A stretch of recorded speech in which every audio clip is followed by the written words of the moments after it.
වණක්කම් good morning සියලු දෙනාටම සුබ උදෑසනක් අද දින සමාජවාදී තරුණ සංගමයේ ලෙස පවත්වන මාධ්‍ය සාකච්ඡාව සඳහා සම්බන්ධ වෙනවා සමාජවාදී තරුණ සංගමයේ යාපනයේ දිස්ත්‍රික්කයේ කමිටු සමාජික යාපන විශ්වවිද්‍යාලයේ හිටපු ජ්‍යෙෂ්ඨ කතිකාචාර්ය සුන්දරමූර්ති කබිලන් සහෝදරයා ඒ වගේම සමාජවාදී තරුණ සංගමයේ යාපනයේ දිස්ත්‍රික් සංවිධායක රාජපාලන් ප්‍රකාශ් සහෝදරයා ඒ වගේම සමාජවාදී තරුණ සංගමයේ කමිටු සමාජික අර්ෂා බානු සහෝදරිය ඒ වගේම සමාජවාදී තරුණ සංගමයේ කමිටු සමාජිකා ලෙක්සෙනා සහෝදරිය ඇතුළු සහෝදර සහෝදරියන් සම්බන්ධ වෙනවා මම සමාජවාදී තරුණ සංගමයේ අධ්‍යාපන ලේකම් මහේෂ් සම්බේපිටිය අපි ඇයි මෙවැනි මාධ්‍ය සාකච්ඡාවක් අද යාපනයට ඇවිල්ලා සිදු කරන්නේ අපි ඊයේ දිනේ කොළඹ දිස්ත්‍රික්කයේ මූලික කරගෙන අපේ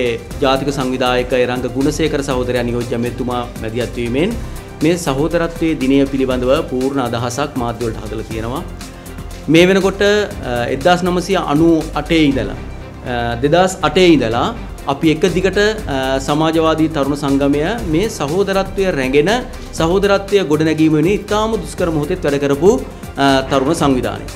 ඒක නිසා අපි 2008න් ආරම්භ මේ ක්‍රියාවලිය දැන් අවුරුදු 17ක් එක දිගටම ලංකාවේ හැම තැනම හැම ගමකම හැම දිස්ත්‍රික්කයකම සහෝදරත්වයේ ගොඩනැගීම වෙනින් අපි වැඩ කරගනිමින් යනවා. 1981 මැයි 31 වෙනිදා තමයි මීට අවුරුදු 44කට පෙර මේ ඛේදවාචකය ආරම්භ කරන්නේ. ඒ තමයි මේ අපි හෙට එන යාල්දේවි දුම්රියෙන්ම කොළඹ කොටුවෙන් පිට වෙලා කුරුණෑගල ස්ටේෂන් එකෙන් මේකට නැගලා ආවා මේ රටේ සහෝදරත්වයේ එකමුතුකම අපි ජාතික සමගිය බෙදන්න මැදිහත් වුණු දේශපාලන කණ්ඩායමක් නැගලා ආවා.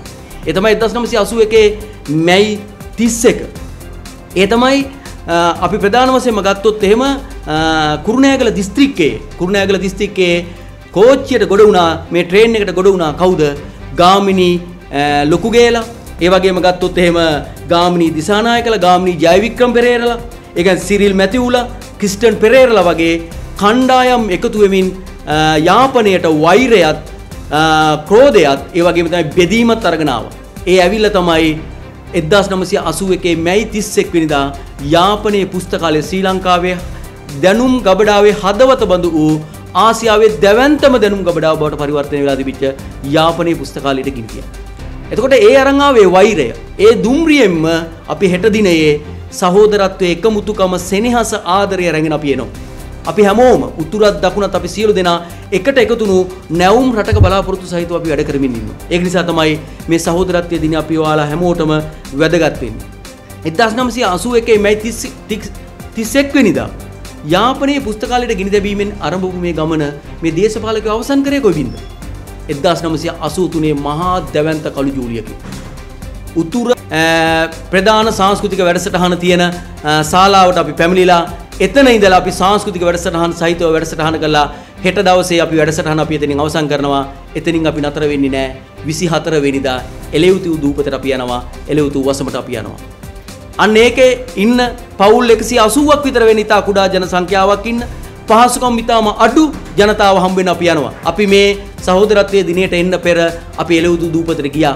ඒකපු තරුණයොත් එක්ක කතා කරා. ඒකේ තියෙන යූත් ක්ලබ් එකේ ඉන්න අපි තරුණයොත් එක්ක කතා කරලා පස්සේ ඒගොල්ලෝ හරිම සතුටු වුණා මේ අපි එහෙම සම්බන්ධයෙන්. ඒ ඉස්කෝලවල තියෙන අඩු පහසුකම් පිළිබඳව අපි කතා කරා. අපි 24 වෙනිදා ඇමතිවරයා ඇතුළු අපි කණ්ඩායම එළව්තු දූපතට යනවා. ඒ එළව්තු දූපතේ ඉන්න තරුණයන්ට ක්‍රීඩා උපකරණ ලබා දෙන වැඩෙත් ඒ වගේම තමයි එළව්තු දූපතේ හෙට දිනේ පැවැත්වෙන පාපන්දු තරඟාවලියක් ඒ තරඟාවලියට සම්බන්ධ වෙන එකත් එළව්තු දූපතේ අපි පොල් පැල 200කට වඩා මුළු දූපත පුරාම හිටවලා අපි ඒ දූපත ගොඩ නගන්නත් මැදිහත් වෙනවා වගේම තමයි හෙට සිට අනේ මේ 24 වෙනිදා සිට එළව්තු දූපතේ තියෙන ප්‍රයිමරි පාසල සංවර්ධනය කරන දාලා කරන මැදිහත් වීමත් කරන අපි සැලසුම් කරලා තියෙනවා. මෙන්න මේ ඔක්කොම එකතු කරගෙන තමයි අපි 23 වෙනිදා යාපනයට එන්නේ. හැබැයි මේ යාපනයට එන්නේ අපි හුදකලාව නෙමෙයි.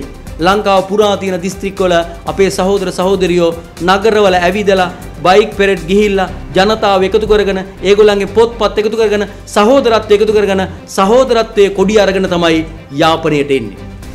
ඒ නිසා මේක සහෝදරත්වයේ ගමනක් සහෝදරත්වයේ දුම්රියක් තමයි අපි එමින් ඉන්නේ. අපේ විෂන් එක මොකද්ද? අපේ දැක්ම මොකද්ද? අපි හිතන්නේ මොකද්ද? අනාගතයේ හෙටින් පසුව ඇතිවන ලෝකයේ රට ඇතුළත සිංහල දෙමළ මුස්ලිම් බර්ග මැලේ කියන කිසිදු ભેදයකින් නොරව හමු වෙන හැම මිනිසෙක්ම සහෝදරයෙක්ම බදා වැළඳ ගන්න පුළුවන් රටක් හදන වැඩි. ලෝකෙ කොහෙදී අපි හම්බ වුණත් කුමන ජන වර්ගය නියෝජනය කරත් අපි ශ්‍රී ලාංකිකයන් කියලා බදා වැළඳ ගන්න පුළුවන් රටක් හදන එක. අපි හෙට දිනේ සිට මේ දක්වා ආපු දුෂ්කර ගමන් මගෙන් ඉතා පහසුවෙන් අපි ඉස්සරහට යන්න බලාපොරොත්තු වෙනවා. උතුරේ දකුණේ ජනතාවගේ නළලේ ආදරයේ තිලකය තියන්න. අපේ හෙට බලාපොරොත්තුව මුළු ලංකාව පුරාම උතුරේ ජනතාවගේ දකුණේ ජනතාවගේ ආදරයේ තිලකය අපි හැම සහෝදර සහෝදරියෙක්ගෙම මේ ශ්‍රී ලාංකික පුරවැසියෙක්ගේ නළලේ තියෙන තමයි අපේ බලාපොරොත්තුව. ඒ වෙනුවෙන් මේ සහෝදරත්වයේ දිනේ අපි ලංකාවේ ජාතික සමගිය දිනය ලෙස ජාතික සමගිය ගොඩනැගීමේ දිශානතියට අරණ්‍යයන් වෙනුවෙන් අපි වැඩ කරනවා. ඒක තමයි සමාජවාදී තරුණ සංගමය ලෙස හෙට දිනේ අපි සැලසුම් කළ තියෙන වැඩසටහන. எங்களினுடைய சகோதர சகோதரிகள் மற்றும் ஊடகவியலாளர்கள் உங்கள் அனைவருக்கும் இந்நேர வணக்கம்.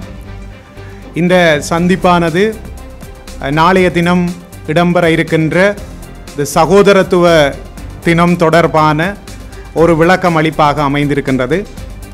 அந்த வகையில் தேசிய ரீதியிலே மேற்கொள்ளப்படுகின்ற இந்த சகோதரத்துவ தினமானது இம்முறை யாழ்ப்பாணத்தை நோக்கியதாக மேற்கொள்ளப்பட இருக்கின்றது. இந்த தினமானது முற்றுமுழுதாக சோசலிச இளைஞர் யூனியன் என்று சொல்லப்படுகின்ற ஒரு கட்டமைப்பினால் மேற்கொள்ளப்பட்டு கொண்டிருக்கின்றது. இவர்கள் தேசிய மக்கள் சக்தியினுடைய ஒருங்கிணைந்த ஒரு கட்டமைப்புக்குள் இருக்கின்ற ஒரு அமைப்பாக இருக்கின்றோம். அந்த வகையில் இந்த சகோதரத்துவ தினம் என்பது நாளைய தினம் காலை 6 மணிக்கு கொழும்பிலிருந்து யாழ்தேவி புகையிரதம்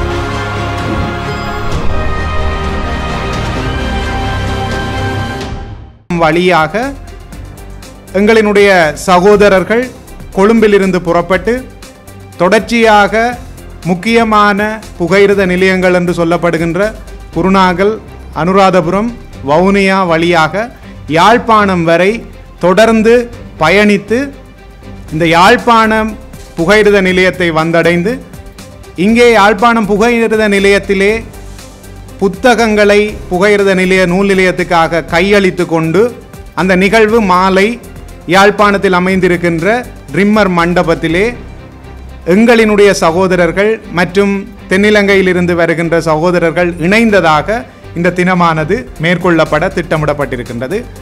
அதனுடைய தொடர்ச்சியாக நாளை மறுதினம் காலை அனலை தீவில் இருக்கின்ற ஒரு ஆரம்ப பாடசாலை ஒன்றில் அந்த மாணவர்களுக்கான சில உதவி திட்டங்கள் நட்புறவு அடிப்படையில் மேற்கொள்ளப்பட இருக்கின்ற அதே நேரம் அனலை தீவிலே தென்னங்கன்றுகள் நாட்டப்பட்டு இந்த 2025ஆம் ஆண்டினுடைய இந்த சகோதரத்துவ தினமானது விமர்சையாக அனுஷ்டிக்கப்பட இருக்கின்றது. இந்த நாட்டில் வாழ்ந்திருக்கின்றார்கள். அவர்கள் தாங்கள் தொடர்ச்சியாக அதே தன்மையோடு வாழ வேண்டுமாக இருந்தால் கீழே இருக்கின்றவர்கள் என்று சொல்லிக் கொள்கின்ற தினமும் தங்களினுடைய வாழ்வாதாரத்துக்காக போராடுகின்ற, கல்விக்காக போராடுகின்ற, தொழிலுக்காக போராடுகின்ற மக்களின் மத்தியில் ஓர் பிரச்சனையை ஏற்படுத்துவதன் வழியாக தங்களினுடைய அரசியல் ஸ்திரத்தன்மையை ஏற்படுத்த வேண்டும் என்கின்ற நோக்கத்தில் தான் இந்த நாட்டில் பல்வேறு வகையான கலவரங்கள், இன பிரச்சனைகள் இடம்பெற்று வந்திருக்கின்றன. இவை இவ்வாறு தொடருவது ஏற்றுக்கொள்ளப்பட முடியாதது. எங்களினுடைய அடுத்த தலைமுறையாகிய சந்ததிக்கு இந்த நாடு ஒரு அமைதியானதும் ஆரோக்கியமானதுமான வளமான ஒரு வாழ்க்கை சூழலை ஏற்படுத்தி கொடுக்க வேண்டும் என்கின்ற வகையில் இந்த அரசாங்கம் அமைவதற்கு மிக முக்கியமான காரணமாக இருந்தவர்களாகிய இந்த சோசலிச இளைஞர் கழகமும் இணைந்து இந்த செயற்பாட்டினை மேற்கொண்டிருக்கின்றார்கள். ஏற்கனவே கூறியது போல அதனுடைய ஆரம்ப நிகழ்ச்சி நாளை முதல் தொடங்கி நாளை மறுதினம் வரையும் இடம்பெற இருக்கின்றது. அந்த வகையில் யாழ்தேவி புகையிரதத்தில் 200க்கும் மேற்பட்ட சகோதர இன சகோதர மொழி பேசுகின்ற மக்கள் யாழ்ப்பாணத்தை நோக்கி பயணிக்க இருக்கின்றார்கள். அவர்களினால் யாழ்ப்பாணம் புகையிரத நிலையத்தில் வரவேற்பு அளிக்கப்பட்டு ரிம்மர் மண்டபத்திலே தொடர்ந்து கலாச்சார மற்றும் ஏனைய நிகழ்வுகள் இடம்பெற்று இந்த சகோதரத்துவ தினமானது இனிதே ஆரம்பிக்கப்பட இருக்கின்றது. அந்த வகையில் இந்த நிகழ்வு முற்றுமுழுதாக இனம் சார்ந்தோ மதம் சார்ந்தோ மொழி சார்ந்தோ அல்லது கலாச்சாரம் சார்ந்தோ ஓர் பிரிவினையற்ற இலங்கையை கட்டியெழுப்புவதற்கான ஒரு பாரிய முயற்சியினுடைய வெளிப்பாடாக இளைஞர்களால் மேற்கொள்ளப்படுகின்றது என்பதுதான் இதனுடைய ஒற்றை நோக்கமாக இருக்கின்றது.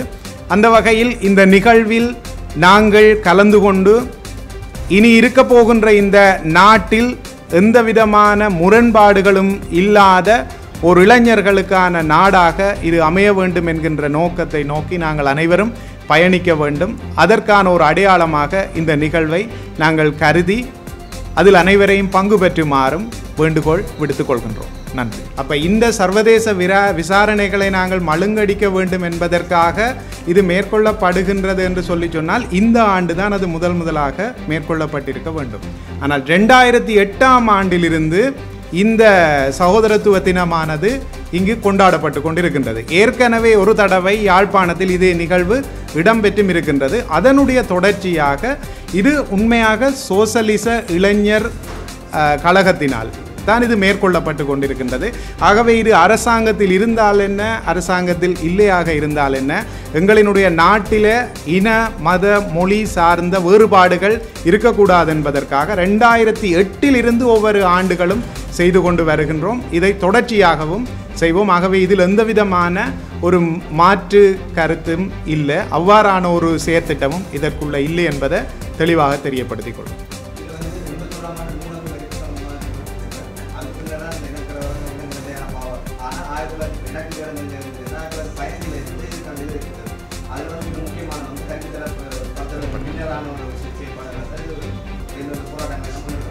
இவ்வாறான நிலையில் வந்து இந்த இனக்குழு, அதாவது 83ஆம் ஆண்டு நடைபெற்ற இனக்கலவரம் நினைவேந்த நிகழ்வாக அல்லது அந்த இனக்கலவரத்துக்கு ஒரு நீதி வேணும் என்று சொல்லி நம் தமிழ் மக்கள் கோரிக்கை நடத்திருக்க நேரத்தில் இவ்வாறான ஒரு விஷயத்தை முன்னெடுக்கும்.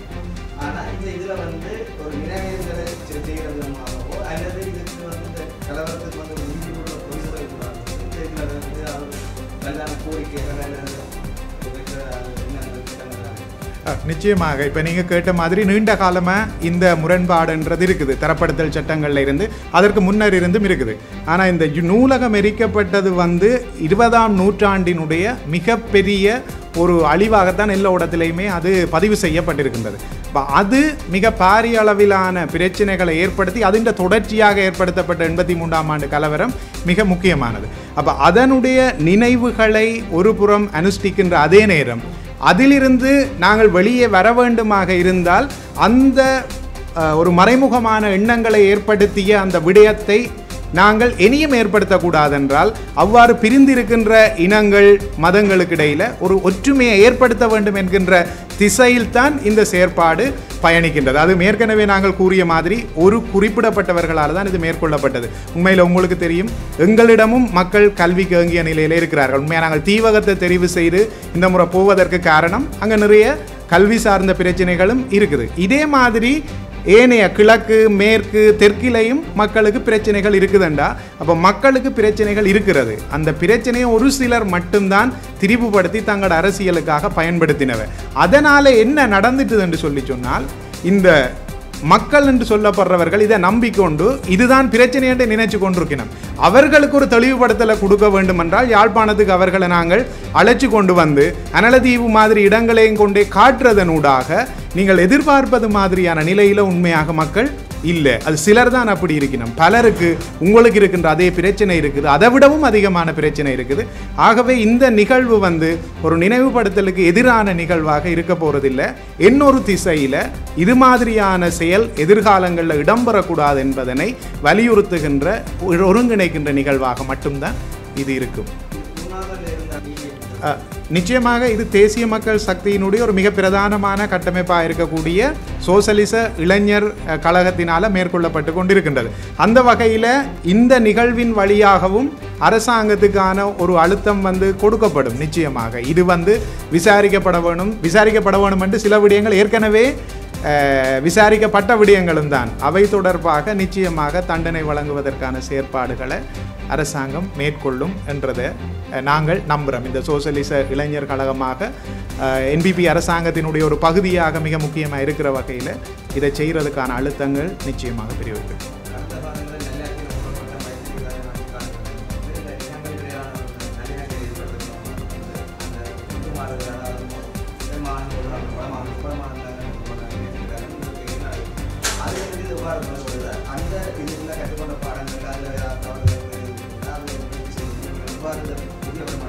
நிச்சயமாக முன்னைய காலங்களிலே இந்த எக்ஸ்சேஞ்ச் என்று சொல்கிற இந்த பரிமாற்றம் நடந்தது.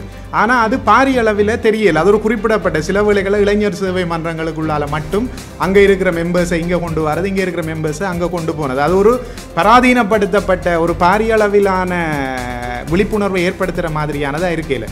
அதனால தான் இந்த முறை யாழ்தேவி என்ற புகையிரதத்தில் ஒவ்வொரு மாவட்டங்களுக்குள்ளாலே, மற்றது கொழும்பில் இருந்தவர்கள் வெளிக்கிட போகிறார்கள் என்றால் கொழும்பில் இருக்கிற ஆக்கள் மட்டும் இல்லை, அம்பாந்தோட்டை இப்படி பல பிரதேசங்கள் அம்பாறையிலிருந்து வந்திருக்கிறாங்க. எல்லாரும் இன்றைக்கு வந்து தான் வெளிக்கிட்டு வர போயினோம். அப்போ இது ஒரு சிந்தனைக்கான தூண்டுதலாக மாறும். ஏன் இப்படி இவர்கள் வருகிறார்கள், மற்றது அவர்களுக்கும் நாங்கள் எதிர்பார்க்குற மாதிரியான ஒரு நிலைமை மட்டும் இல்லை என்றதையும் தெரிவிக்க வேண்டின ஒரு சூழல் இருக்கிறதுனால இந்த சகோதரத்துவ தினம் ஏனையவற்றை விட மிக பாரிய வித்தியாசமான ஒரு சகோதரத்தன்மையை ஏற்படுத்துவதாக அமையும்.